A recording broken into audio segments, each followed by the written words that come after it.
গাছের সঠিক বৃদ্ধির জন্য সঠিক পরিমাণে জল দেওয়া খুবই গুরুত্বপূর্ণ বিষয়। আর গরমকালে তো গাছে নিয়ম করে জল দেওয়া প্রয়োজন। তবে গরমের দিনে গাছে জল দেওয়ার কিছু নিয়ম রয়েছে। বাগানের গাছে জল দিতে হয় এক নিয়মে, আর ঘরের ভিতরে থাকা গাছের ক্ষেত্রে জল দেওয়ার নিয়ম আলাদা। সারা বছরই বিশেষ করে গরমকালে গাছে জল দেওয়ার ক্ষেত্রে এই নিয়মগুলি মেনে চলা প্রয়োজন। না হলে গাছের অনেক ক্ষতি হতে পারে, গাছ মরেও যেতে পারে। গরমের দিনে গাছের পাতা, কাণ্ড এই অংশগুলি তীব্র দাবদাহে একদম রুক্ষ শুষ্ক হয়ে যায় সহজে। তাই একটা স্প্রে বোতল ব্যবহার করে গাছের অংশগুলিতে জল দেওয়া জরুরি। গরমের মরশুমে অতিরিক্ত তাপমাত্রা এবং তাপপ্রবাহের কারণে গাছের পাতা এবং কাণ্ড সহজে শুষ্ক হয়ে যায়।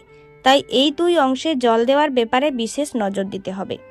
যারা টবে গাছ বসিয়েছেন তারা তো বটেই, যাদের বাগান আছে তারাও গাছে জল দেওয়ার ক্ষেত্রে একটি বিষয় খেয়াল রাখবেন।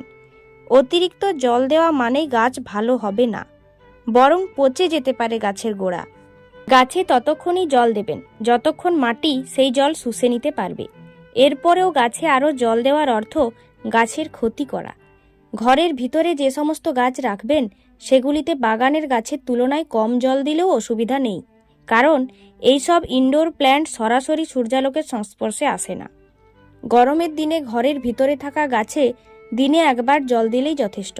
মাঝে মাঝে গাছের পাতা এবং কাণ্ডের অংশে স্প্রে বোতলে করে জল ছিটিয়ে দিন, তাতেই কাজ হবে।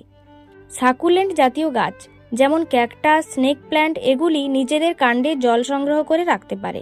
তাই গরমের দিন হলেও এইসব গাছে প্রচুর জল দেওয়ার প্রয়োজন নেই।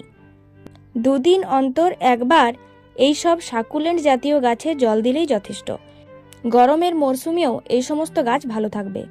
তাই গ্রীষ্মে এইসব নিয়মগুলি মেনে গাছে জল দিন, তাতে গাছের ক্ষতিও হবে না, এমনকি গাছ সতেজ এবং ভালো থাকবে।